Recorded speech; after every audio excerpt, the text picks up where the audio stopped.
जरा तसव्वुर करें कि कल सुबह जब आपकी आंख खुले और आपको एहसास हो कि अल्लाह ताला आपसे नाराज है। क्या कभी हमने सोचा है कि हमारी रोजमर्रा की जिंदगी के वो कौन से आमाल हैं जो अल्लाह की नाराजगी का बायस बन सकते हैं? बहुत से लोग समझते हैं कि दुनियावी कामयाबी ही सब कुछ है, लेकिन वो इस बात से गाफिल हो जाते हैं कि अल्लाह की रजा सबसे बड़ी दौलत है। आज हम आपको बताएंगे वो 10 निशानियां जो इस तरफ इशारा करती हैं कि शायद अल्लाह ताला हमसे खफा हो। इस पैगाम को आखिर तक सुने, शायद ये आपकी आखिरत संवारने का जरिया बन जाए। पहली निशानी, दिल का सख्त हो जाना। जब इंसान का दिल नर्म न रहे, नसीहत सुनकर आंखों में आंसू ना आए, कुरान की तलावत दिल पर असर ना करे, तो ये दिल की सख्ती की अलामत है। अल्लाह ताला सूरत ज़ुमर में फरमाते हैं कि कुछ लोगों के दिल पत्थर की तरह बल्कि उससे भी ज्यादा सख्त हो जाते हैं। ये अल्लाह की नाराजगी की एक बड़ी निशानी है, क्योंकि मोमिन का दिल हमेशा अल्लाह के खौफ और मोहब्बत से नरम रहता है। दूसरी निशानी, गुनाह पर इसरार। जब कोई शख्स बार बार गुनाह करता है और उसे मामूली समझकर तौबा से गुरेज करता है, तो ये अल्लाह की नाराजगी की वाज़ेह अलामत है।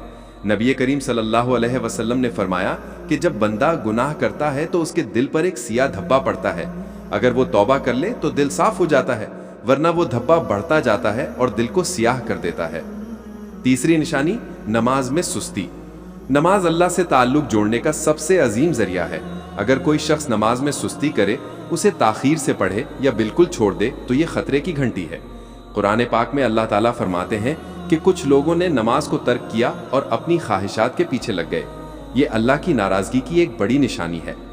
चौथी निशानी, दुआओं का कबूल ना होना। जब इंसान बार बार दुआ मांगे लेकिन उसकी दुआएं कबूल ना हो, तो ये इस बात की तरफ इशारा है कि उसके आमाल दुआओं के दरमियान रुकावट बन रहे हैं। एक हदीस में है कि एक शख्स दुआ मांगता है, लेकिन अगर उसका खाना हराम, लिबास हराम और कमाई हराम हो, तो उसकी दुआ कैसे कबूल होगी? पांचवी निशानी, बरकत का खत्म हो जाना। जब जिंदगी से बरकत उठ जाए, रिस्क में तंगी हो, दिल में सुकून ना रहे, तो ये भी अल्लाह की नाराजगी की अलामत है। नबी करीम सल्लल्लाहु अलैहि वसल्लम ने फरमाया कि जो शख्स अल्लाह के जिक्र से गाफिल हो, उसकी जिंदगी तंग कर दी जाती है। छठी निशानी, बुरे लोगों की सोहबत। अगर इंसान की महफिल में वो लोग हों जो अल्लाह के जिक्र से गाफिल हों, बुराइयां करें और उसे भी गुनाह की तरफ खींचें, तो ये इस बात की निशानी है कि अल्लाह का खास फजल उससे उठ चुका है। हदीस में है कि इंसान अपने दोस्त के दीन पर होता है, लिहाजा तुम्हें देखना चाहिए कि तुम किससे दोस्ती रखते हो। सातवीं निशानी, नेकियों से दूरी। जब इंसान का दिल नेकियों के लिए तैयार ना हो, कुरान पढ़ने, सदका देने या मस्जिद जाने में सुस्ती हो, तो ये अल्लाह की नाराजगी की अलामत है। ये वो हालत है जब बंदा अल्लाह से दूर होता चला जाता है। आठवीं निशानी, गुनाहों पर खुशी।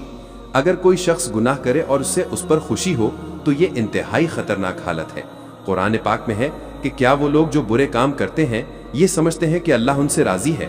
ये अल्लाह की नाराजगी की वाज़ेह निशानी है। नवीं निशानी, मौत की याद से गफलत। मोमिन हमेशा मौत को याद रखता है, लेकिन जिसके दिल में अल्लाह की नाराजगी हो, वो मौत को भूल जाता है।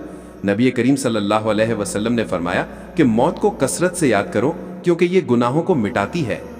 10वीं निशानी, दिल की बेचैनी।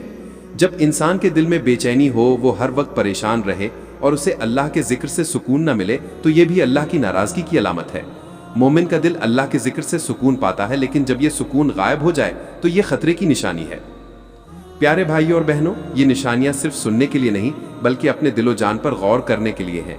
अगर हम में से किसी में इनमें से कोई अलामत पाई जाती है, तो फौरन अल्लाह के हुजूर तौबा करें, इस्तिग़फ़ार करें और नेकियों में बढ़ चढ़कर हिस्सा लें। अल्लाह ताला सूरत ज़ुमर में फरमाते हैं कि ऐ मेरे बंदो, जिन्होंने अपनी जानों पर जुल्म किया, अल्लाह की रहमत से मायूस ना हो, बेशक अल्लाह सारे गुनाह माफ़ कर सकता है। दुआ है कि अल्लाह ताला हमें अपनी नाराज़गी से महफूज रखे और अपनी रज़ा नसीब फरमाए। आमीन।